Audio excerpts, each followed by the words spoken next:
Okay, so you're all very, very welcome to this webinar, Peer Support Approaches to Adult Learning. Like I said, this is the third of our Literacy Open Doors webinar series, third year, sorry, of the series, and it was specifically created for people working and volunteering in the community and voluntary sector. We wanted to give people the opportunity to explore different themes related to literacy and showcase like all of the brilliant work that's going on across the sector. Just really briefly to let you know, when we talk about literacy in NALA, we mean reading and understanding text, writing, spelling, and using everyday numbers. So that element of numeracy, like for example, working out a 20% discount in a shop or dividing a bill in a restaurant. These are all what we term literacy skills. We'd also consider listening and speaking as part of that as well, how comfortable we are asking questions and communicating day to day.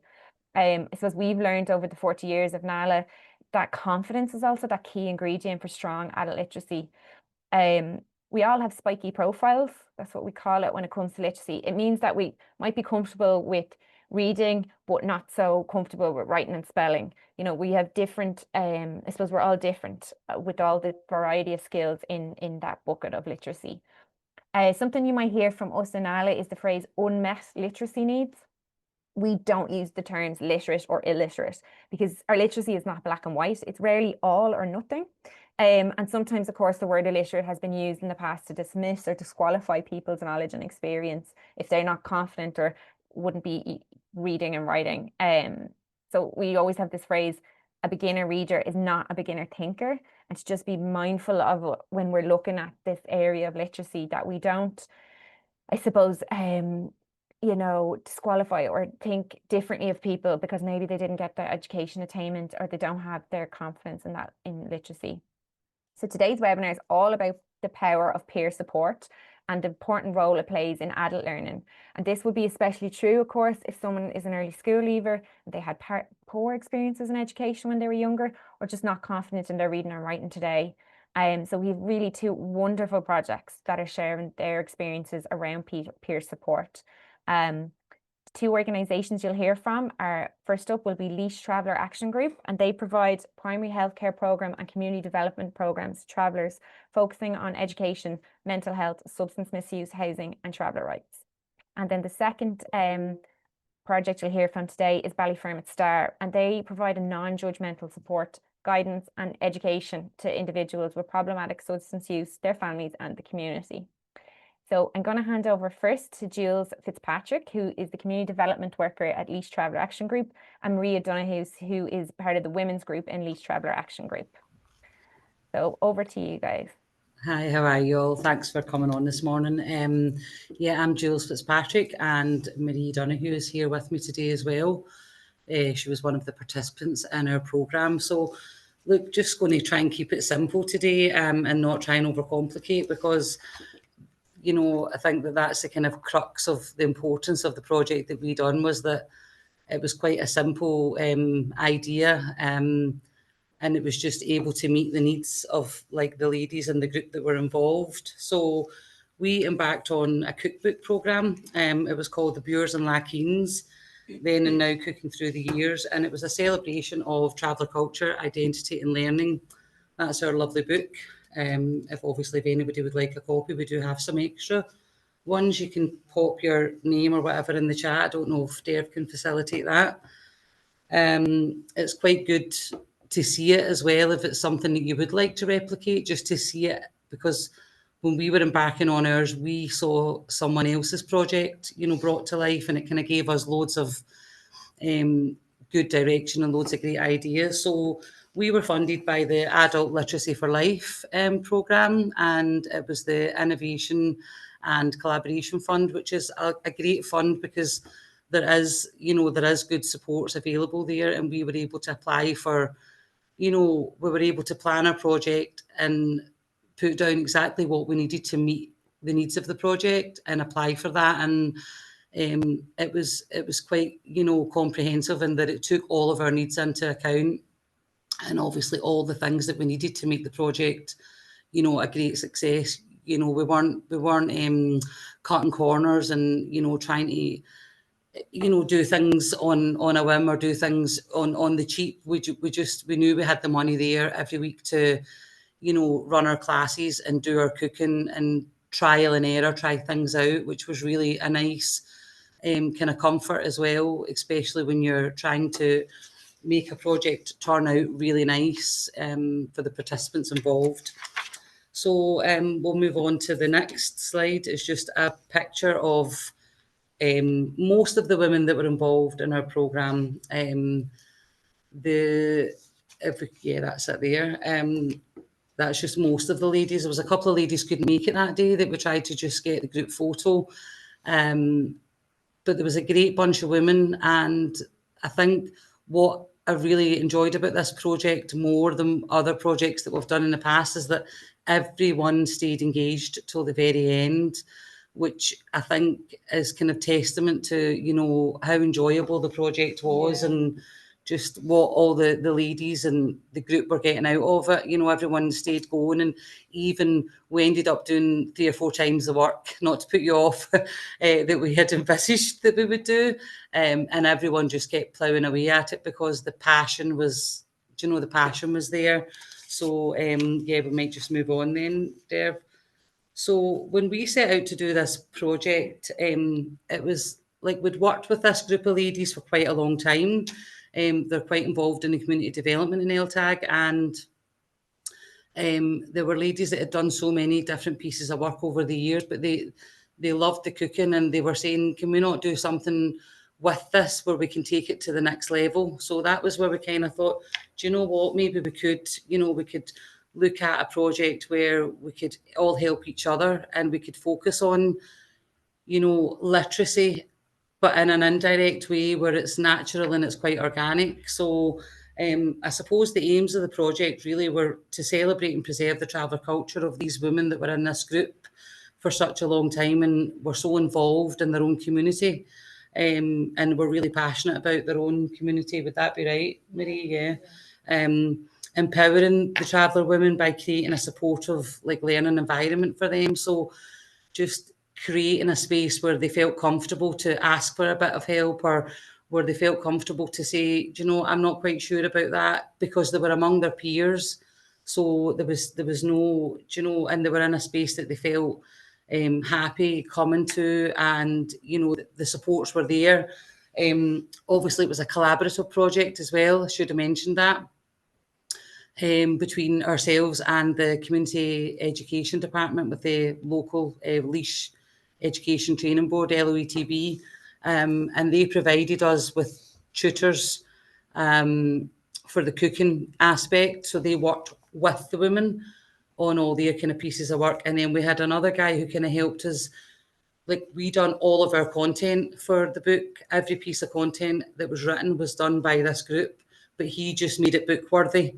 Do you know, he just made it look really nice. And so having those pieces of expertise with the collaborative piece was obviously nice as well, because we knew we were going to get a nice end result. So obviously there we were strengthening the community connections as well, and the identity.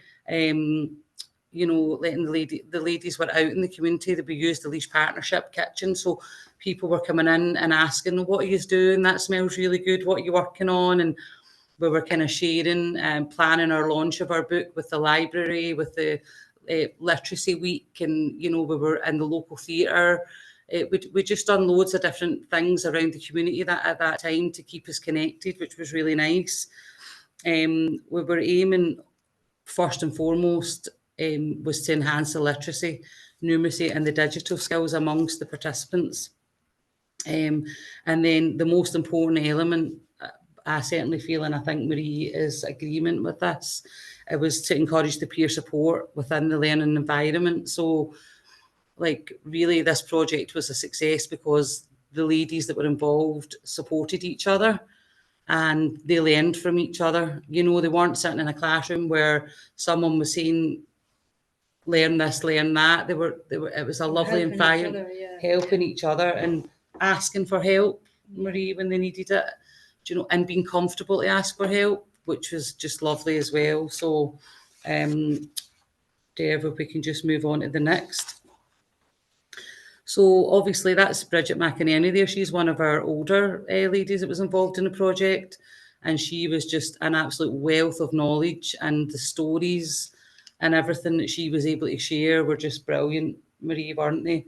Yeah, they were different towards years ago towards the way we would cook now, so that was important value to us as well, like to learn their way of cooking, you know. Yeah, and just sharing those, different generations, and whereas the younger girls in the group were able to help Bridgie and a couple of the other older ladies with different aspects too. So there was that divide of ages, range of ages, but just all helping each other with different elements. Everyone had their strengths.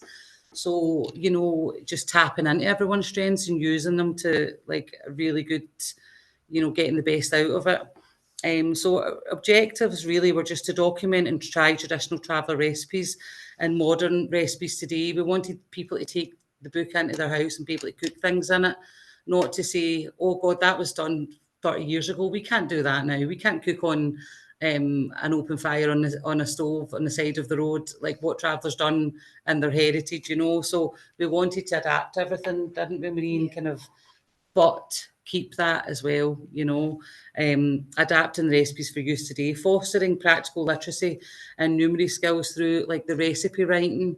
You done loads of that, Marie, didn't you? Kept my notes.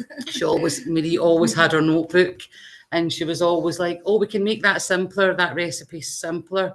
So like Marie played a really big part in the group in that sense, because she was always saying, let's simplify that. Can we just cut that in half? Like, we don't need to know all that. Let's cut that in half. That recipe doesn't need to be 4 pages long. Let's keep it simple. And then when she was writing out, she was saying to some of the other members, do you want me to write that out for you as well? Or here, I'll help you write it out. And I think the women kind of looked to Marie a lot for the support there with that, because they knew that was her strength, Just building on the digital literacy as well. Photography became like our photographs. If you look at the quality of the photographs in our book, like everyone kept saying, who took your photos? Did you have a professional photographer? And we were like, no, we took them all ourselves, The photos are so important because it gives everyone an idea of what we experienced. Yeah. And they were real. Yeah. They were like, that's what we cooked that day, and we were able to capture all the kind of fun moments. And we ended up running over every week because these photos had to be staged perfectly, and then the sharing, everyone sharing what photos they had took, so that became a really nice part. The sharing are like over the WhatsApp group, and the women then started texting each other and chatting to each other in that sense. So some of the ladies became really confident then using their WhatsApp. They were like, oh, I would never really use WhatsApp before, learning how to just send the photographs over and back forward to each other. And they've maintained, that group has actually been maintained, because the women still, last week somebody was asking, how do you make the white bread? It says in the book you have to do this, you have to do, and they were sharing with each other. So that's still in play there now. Then again, just encouraging the peer support, participation in a hands-on space. So just every day was just about working together, supporting each other, just enjoyment it was. And the women were learning things and just not even realising at the time how much everyone was learning and how much everyone's confidence was growing. And then promoting the cultural pride and the intergenerational piece as well, just sharing through the generations, which anyone that works with a traveller community knows how important that is, Marie, to like the culture and preserving that heritage, sharing the different generations and how the culture changes. So that was really important too. So our key outcomes, Derv, is our next. Obviously, our most important outcome is this book. Like, it was the creation of this lovely, unique piece of work that that the women were just so proud to share with their families and their friends, and like out in the community. There's copies of it in all the local libraries and the heritage section, which is just lovely because they will always be there. Like, Marie will be able to go into the library when she's an old lady and we say, give them to the kids. Look at my book. Schools. The schools. There was a project in Waterford reached out to us, to say that they had just happened upon one of the books, and they worked with loads of traveller children in a school, and the traveller kids just loved this book. And they were like, can we have some of those books, please? This is so important to these young people. So we gave them some books, and they're now looking at ways, we worked with them on ways to get some funding to just try and replicate that within their setting, just using all the same key elements, the peer support, the working at home with their families and bringing it into the school and different things. So that was really lovely too. Obviously, another really important key outcome was the improved literacy, numeracy skills in a real world context. The ladies were like doing the budgeting, the shopping, buying the ingredients, how much money do we have left over, making meals for like a tenner, making meals, saying, okay, we've so much money, but we're making this for a group of 10 women. Everyone wants to take some home. So how much is that per household?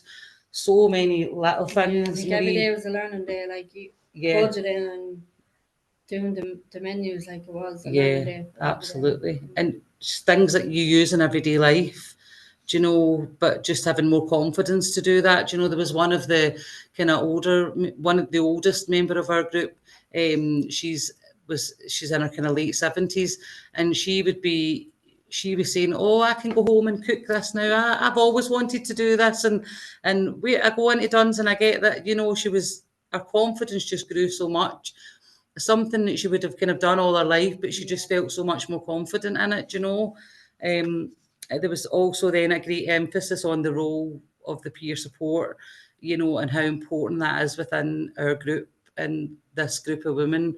Like, there's one thing that the traveller ladies do really well, and that's support each other.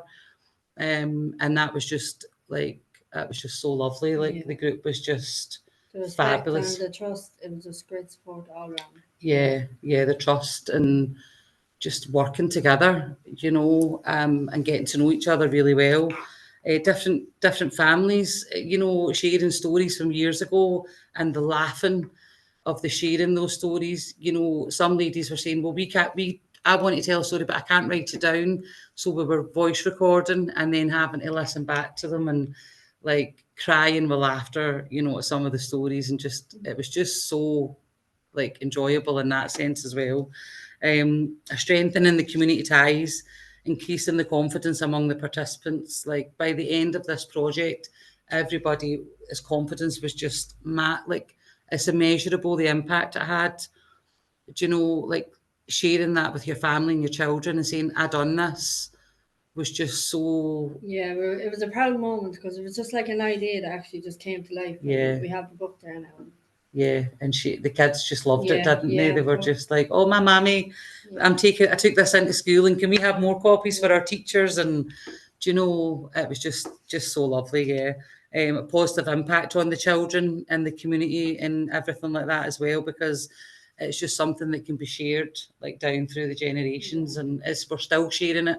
We're after getting another 200 copies printed, and we're still like distributing this book. So we're now with 500 copies now, like out there in the community. So it's just so lovely. And then just the recognition of the traveller culture, the recognition that, these women can achieve something really great, and that they can have a positive impact on their own communities. And the amount of other community projects that, came to our book launch and supported us, and they were just like so supportive of the women, and they were recognised nationally as well, because they went on then to win an Eontas Award for transformative journeys for traveller women, for the for inspiring like other communities and inspiring other traveller women just to get out into the sort of a learning space. So yeah, this book was only the start of quite a long journey for these women. They've went on to do quite a lot of other things after, which is another webinar for another day. So I suppose just finishing up, I know I've probably gone way over my time.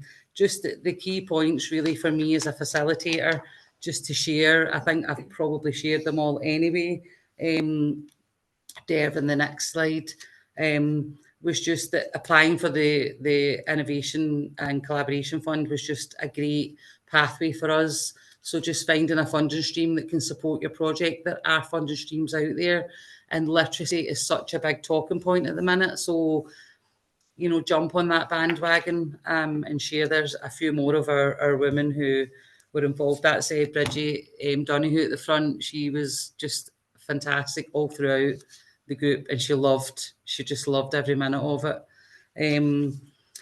Collaborative working is key, you know, working out there in the community with all your other projects that are out there, and just getting to know, like, these women have such a great relationship now with the LOETB, and they can just phone up and say, can you help with this, or are you any courses? They've all went on and done other courses, and I've not played a part in that. They've kind of done that independently, so that was their stepping stone and the door type of thing. Tapping into leaders in the group like Marie, tapping into their strengths. You know, when you're working with a group, like everyone on this webinar knows, when you're working in a group, you know, everybody in that group has their own strengths, and like, you know the people well, tapping into what people's strengths are and pulling them on board to help you out, because when they then become leaders themselves, then they'll achieve, you know, it's endless what can be achieved. Planning is key. plan and plan again, because I thought I was really well planned and we just ended up doing so much work. So look, however much work you think you're going to do, you're probably going to do double that. So just plan. I'm advising you now to plan for that and the offset in your own time, because it takes so much time. And these women, we had, you know, 1 or 2 sessions a week planned in. Some weeks we were here 3 or 4 days round the table, writing recipes, perfecting, because you think all our heart and soul went into the book. I think we became so passionate, do you know, and everybody just wanted it to be right, didn't they? Then we had our aprons. We got our aprons right. Yeah, that was really nice. We all had our own aprons, so every week. And we all had our own cooking kits, so like our own Tupperware knife, little bits, our notepads, pens, everybody had their own little bag they brought every week. Like, the level of commitment was just, and these aprons, when we put them on, it was just like, we're here now to do this job, do you know, and it's such a lovely keepsake. The women designed their logo, which is also on the book as well. It's the traveller wheel with the chef's hat on, which is lovely. So awareness of different and varying needs, like Dev spoke about at the beginning, those unmet needs, unmet literacy needs, tapping into those and making sure you're meeting them, but subtly, not saying, oh, you can't do that, so we'll work on that. You know, it's just like, okay, somebody might need a wee bit extra support with that. Okay, Marie was really good to help some of the older ladies. The older ladies were really good with the younger ladies, you know, really using everybody's strengths, which was brilliant. And it's a simple concept. Like, it doesn't need to be this big, amazing, elaborate plan. Just something that you know your group are going to just love and enjoy, something that they've already loved all their lives, and just turning it into a positive. So I think pretty much that's really the end. The last page really was just about supporting the literacy and the access to education, you know, providing a safe supportive environment, utilising a hands-on practical approach, you know, the integrated digital tools that bridge the gap, you know, the simple things like the mobile phone, fostering, you know, the peer learning support and the collaboration, how important that was, and like celebrating your group, like their cultural identity, because people just take such pride in that. And I know that with this group of ladies, you know, when they knew that they were putting their culture out there, it just became the most important thing to them. So just homing in on that really key ingredient. So, and like that for Tamara Latham and the LOETB here in Laois, she was a great support to us, because she was able to give us great advice about, you know, adult literacy for life and their strategies and funds, and we've done loads of work with her since. So, you know, our contact details are there on the last page if anybody wants to just take a picture of it. My contact details are there as well on the last page. If anybody wants to reach out to me, absolutely just reach out and I can answer any questions or have a chat with you. So yeah, I don't know, Marie, do you want to just add anything on to that? Well, I think Jules kind of covered everything, but I'm Marie, I'm a member of Laois Traveller Action Group. Just during my journey on doing the cookbook, I just had written down some points as I went along. So our group was women of different ages up to 70. So we were learning different recipes of the older times, so how we would do them now. So we did enjoy that as well. Every day was a learning day for us. Our group, most importantly, was built on trust, respect, and friendship. It was great to get out and socialise with others in the group by cooking. It was great for our mind, our mental health. So it was just nice just to kind of socialise with everyone.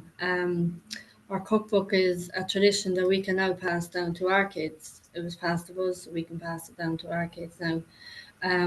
We learned new recipes and we tasted new ingredients, exploring new foods.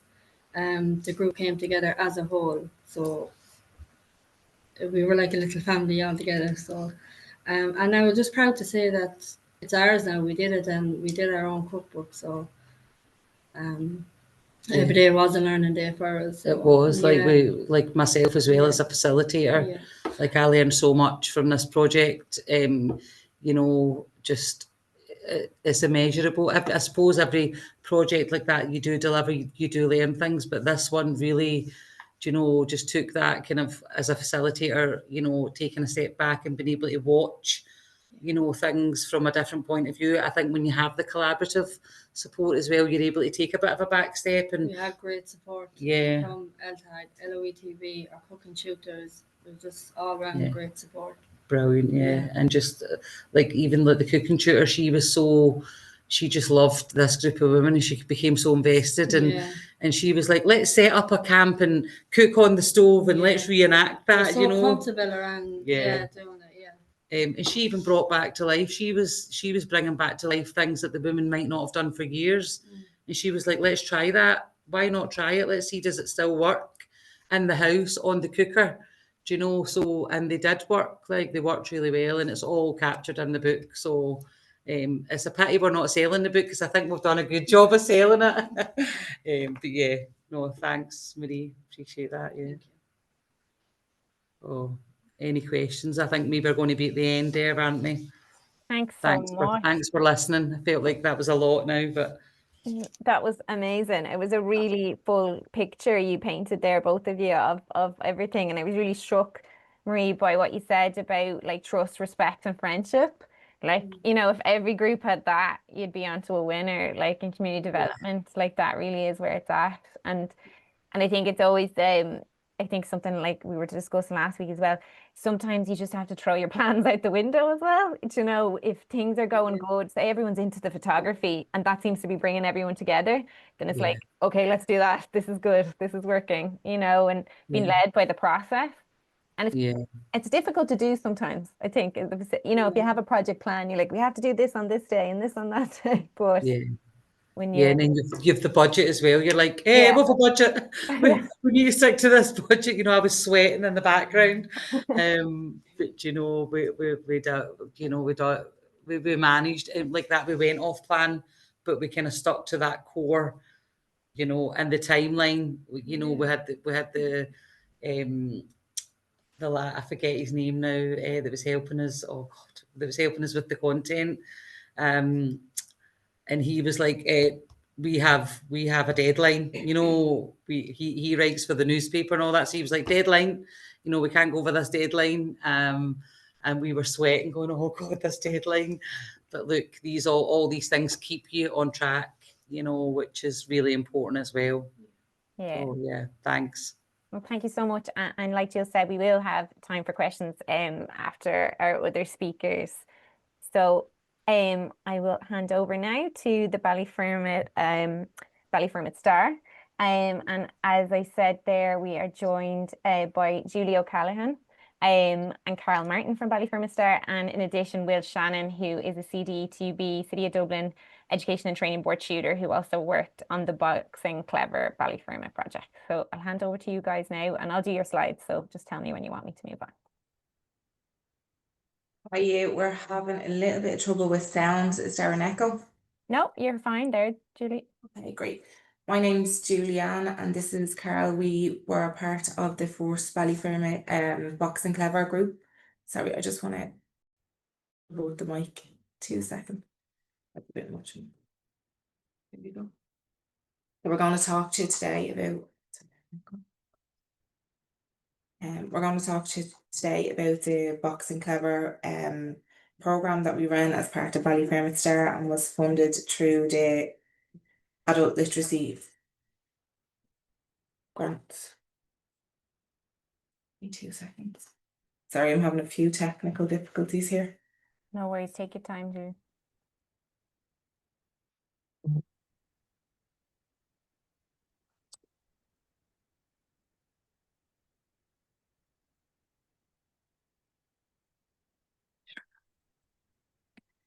So we're going to talk to you a little bit about the programme and how it was established first. It was originally developed in Ballymun by what is now the BRACE programme, and it's had international recognition and is run in America, and it's run through the UK, and it's also run in various sites throughout Ireland. The funding application was quite difficult. We applied to a number of sources before we received the SIF grant from Solace, so we're really grateful for that. The initial programme itself we set up, the ethos behind it was we wanted to target people who wouldn't initially link in with education services and who are still in active addiction and people who are in recovery. So we started off with 16 people on the programme and we ended with 8 people completing the programme. The courses were level 4 and level 5. It was level 4 level 4 health and fitness and level 5 addiction studies. When you hear literacy, people would generally start off at level 3, but because of the peer element and the community element that was involved in Boxing Clever, it allowed us to open up to people at all levels of literacy, and there was support there through their peer support workers and also the facilitators in that with Will doing the health and fitness and Barry and Shay doing the addiction studies level 5 and also the boxing trainers. Everybody was from Ballyfermot and had some experience of going back and returning to education. So it enabled people to come into an environment where people who were facilitating the course had an understanding of where everybody was coming from. And sorry, Julie, I can't just see the one slides. sec. Sorry, Julie, just one sec. There's a tiny bit of echo on your mic now. Okay, just 2 seconds. So if it can be adjusted, thanks. Sorry, Julie. Julie, do you have 2 things opened up at the minute? Because Yeah, we've please. seen it twice there. If you put one of them on mute, that should help with the echo.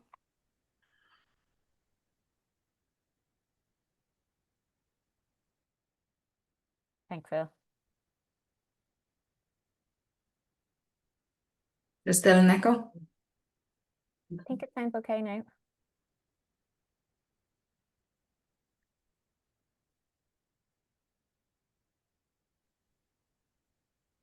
Are we okay to let while I try to sort this out?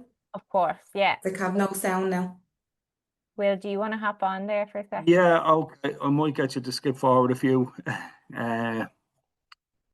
on the slides. Yeah. So if you go to the next one. And next one after that. Yeah, so different way to learn. Yeah, that's grand. Sorry, I do have an assistant with me and he's behind me pulling out me, hiding as well. Come here to me, come here.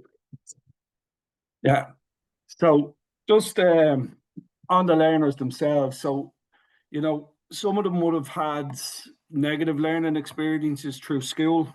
You know, traditional sort of schooling didn't pan out for them for whatever reason. You know, and not really, sometimes that's not a reflection on the school or the teachers, it's sort of the resources that they have. So they're coming back into education there after a spell out, and that can be very, very daunting for people, especially when there's other things going on, such as addiction. and everything else. So my own background would have been in that I went back to education at 32, 33, after a long time. And so I could relate to a lot of people coming back. And as Julie said, I'm from Ballyfermot originally, so it was great to be able to go back and work in Ballyfermot as well. I had a 5-minute commute. I've now turned that to an hour and a half because I moved down the country. But it was just having that sort of experience myself. It made it a bit easier for me to go in and talk to people. And I think these people, the self-confidence can be completely washed away. Didn't do a leaving cert, never went to college or something like that, and then just thinking in their heads that I'm not capable of this. But you go in and you meet these people and they're so resourceful, they're so clever, they're so capable, and it's just they need that little bit of belief beforehand. And I think the big thing for me when going in and being an instructor in this course was the first few months, I don't want to say I didn't have a clue, but I was a bit all over the place because, your expectations are, yeah, you as well. Your expectations can be that, you don't want it, are they too high, are they too low? And, you don't want to be insulting people either. You want to jump down for a sec? Okay. So my thing was that I didn't really know how to set up the class. Was I going too fast? Was I going too slow? And again, I just think for me, you have to meet people where they're at. And that was a big sort of learning curve for me as well. And the great thing I had there was such good supports there. The staff there were brilliant. I'm not a trained counsellor in anything. So people could be coming in and having a bad day, with something.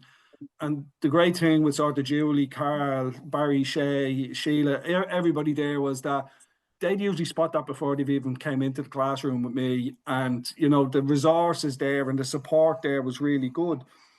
With the class themselves, they're all coming from a similar background. They've some of similar issues. So they were able to talk each other. And I think, it was probably the most honest class I've ever been in.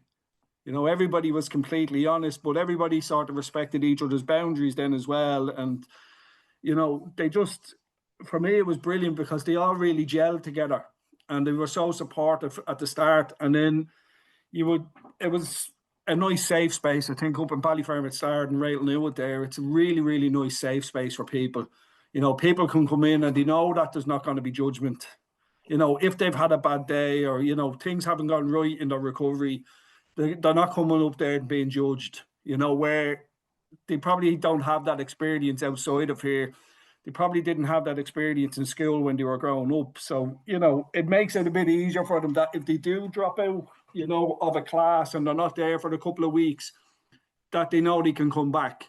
And I think that's hugely important, and it talks later in this sort of PowerPoint of, the importance of what is success. Is success certs or is success somebody returning to learning and getting something out of it?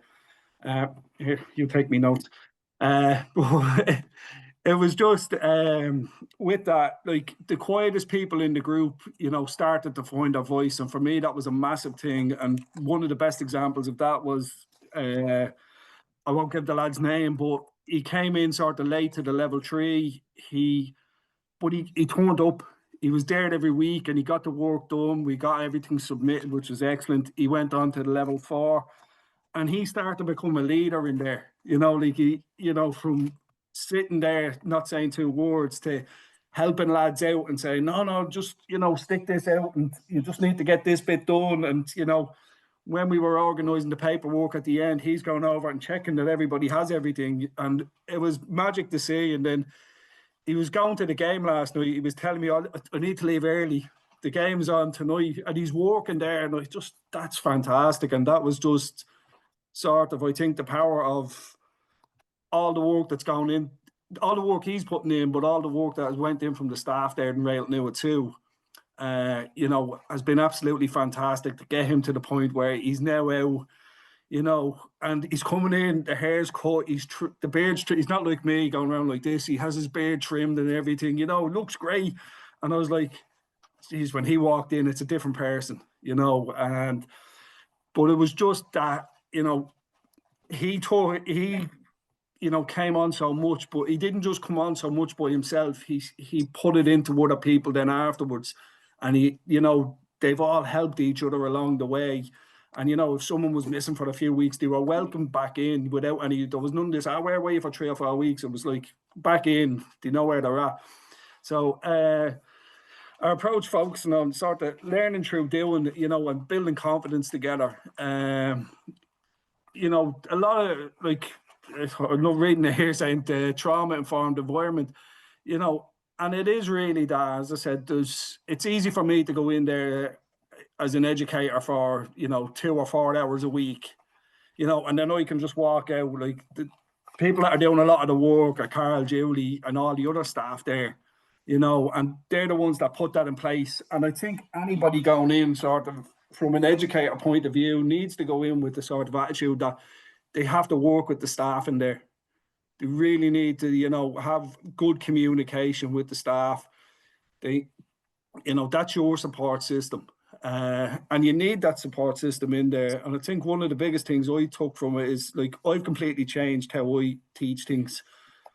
Because again, you know, sometimes I don't give people enough credit in that they, you know, they're very, very capable, and I was sort of spoon feeding things to them. And I'm like, you know, it took me time to realize, geez, don't do that. You know, they're more than capable. You don't need to be babying things. You like, you can give them the work. They're going to be able to do it.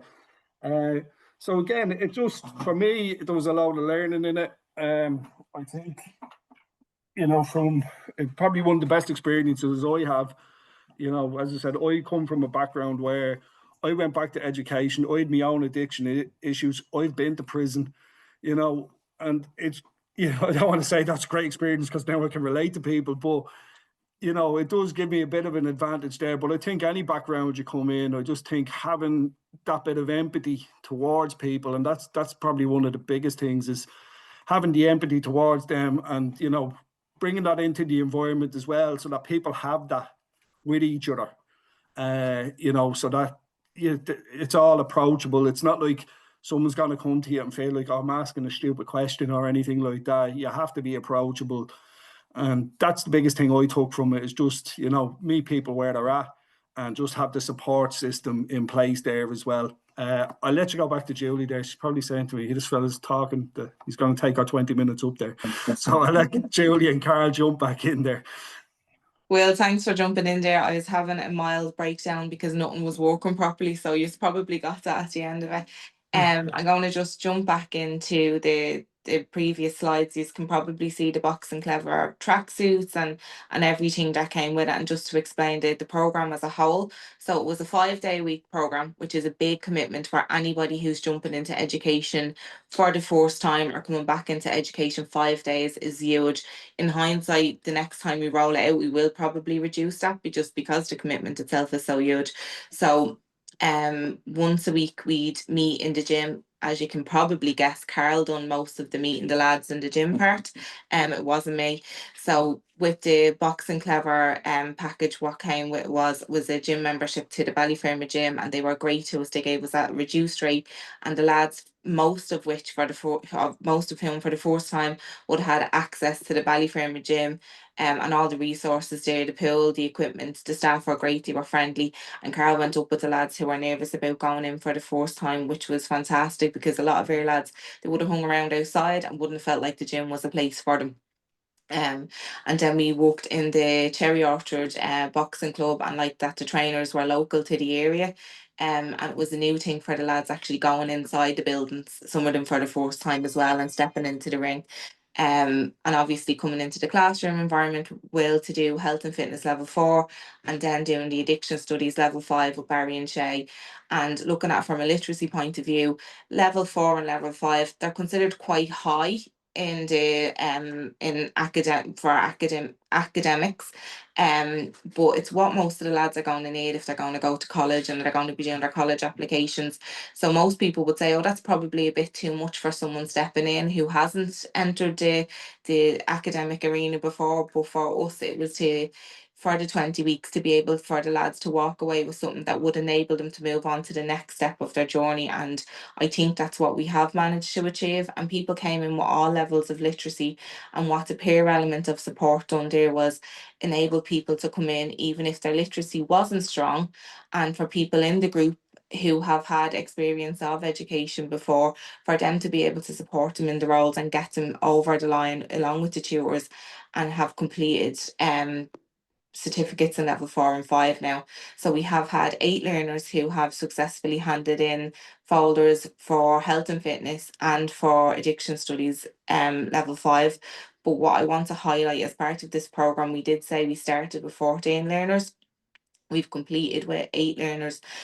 Not all of what has been achieved throughout the 20-week program of Box and Clever can be measured in folders that we've handed in or certificates that will be given out, because it's been life-changing for most of the people that have participated in the program. Some of the people mightn't have achieved their folder at the end of it and are going to go back next year, and we'll work with them next year on maybe jumping back into it, but they've started other courses, or they've linked in with family support, or they've linked in with an addiction counsellor, or they've started a harm reduction program, or they've got help with their housing. So although we're finishing with 8 learners after starting with 14, there's been huge milestones that we've managed to accomplish along the way in supporting people that have participated on the Karl, who's beside me, has probably played one of the biggest roles in the Box and Clever program, from the training to the support with the education through sitting in the classes. And Karl has been on his own journey back to education and has took a huge role. We wouldn't have been able to achieve what we have achieved if it wasn't for him. So I'm going to hand you over to Karl, and Karl's going to talk a little bit about his own experience going back to education and then stepping into a role of a support worker. Yeah, thanks, Julie. Yeah, I'm Karl. I'm the peer support worker up here in Rail now. I suppose being the peer support worker is just to second what Will said. Like, you know, you meet them where they're at. You know, it's been a journey with them. You know, throughout the 20 weeks, and we're gonna roll out another one, are we? Yeah, thinking of rolling out another one. But yeah, it's just an amazing journey with them, you know. I took an awful lot of learning from them, an awful lot of learning. Like, you'd be surprised what they know and what they hold back on. You know, and you can get a read on the room and who's going to be good and who's going to, you know, need a bit of assistance and that kind of stuff. And at least you're aware of that, you know, because you've been through that kind of process before. So, you know, you can catch these people on the side and have a conversation with them, you know, without saying it in a group setting and embarrassing them, so to speak, you know. So it's about them tactics as well. So I think you get more respect for that, and then it's sort of like, you know, they build a bond themselves then within weeks, you know. There was times where I went to the gym myself and there'd be 4 or 5 of them there already, you know. Like, and that's how close knit they got after a period of time, like a short period of time actually. You know, and what Will was saying about them supporting each other as well, like that was a constant thing with them, you know. You'd see the females and the males, like, you know, and you would get an alpha male or an alpha female, you know, and they would help the others down the chain. So it was amazing to watch, you know, and I took an awful lot of learning from it.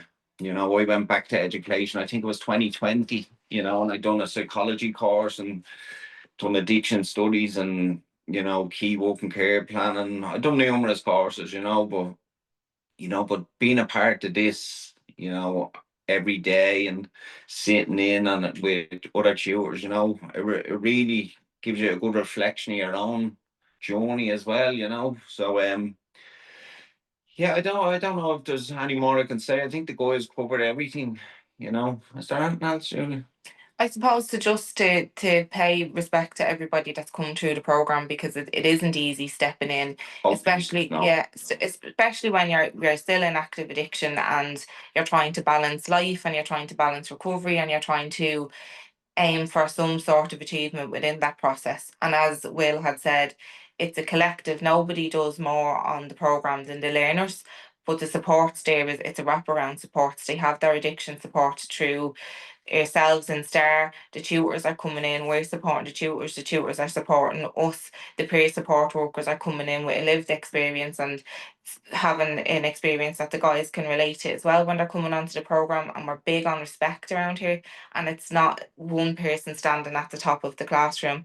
When you come into air service, it's very hard to tell who's staff and who's not, and we are like just a group of people who are all trying to help each other do better in life. And I suppose that's what we want to put forward for anybody that's either coming into teaching or coming into a service like Ballyfermot Star, that it's not all on someone that's coming in to teach for 2 hours. We're all of us are in this together, and we're hoping that at the end of it that we can help somebody's life be happier and their quality of life improve.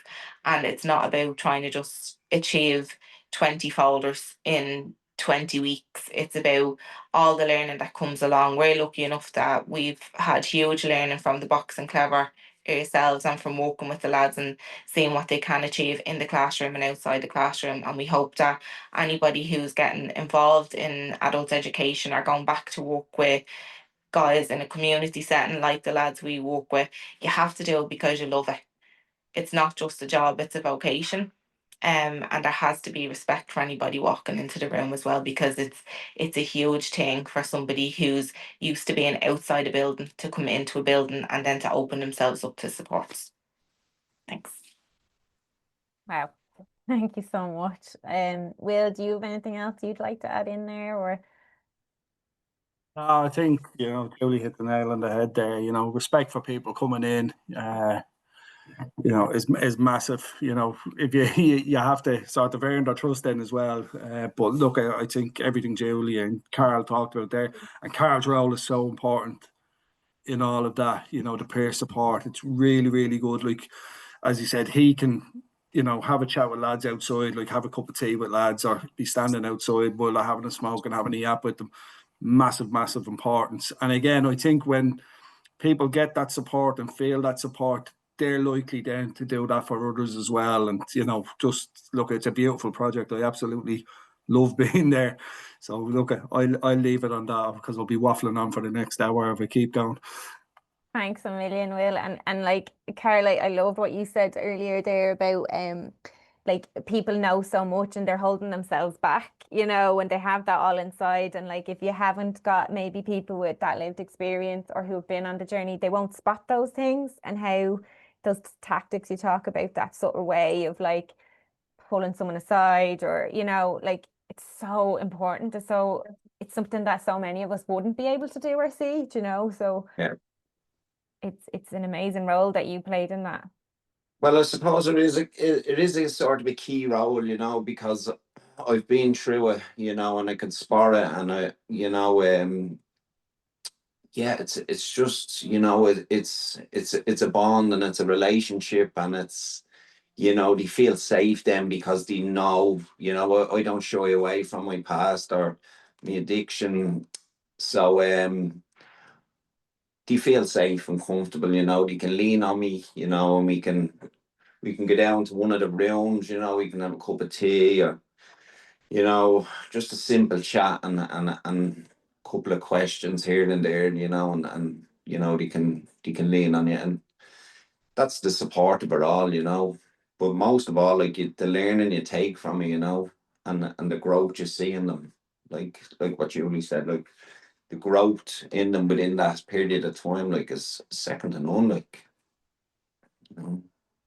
Yeah, no, it's amazing. And like, thanks so much all three of you for taking your time. It's the same as Jules and Marie to talk about it, because you can tell there's a lot of work going on, so you don't always have a huge amount of time, maybe to go prepare and do webinars like this. So we really appreciate you all being here.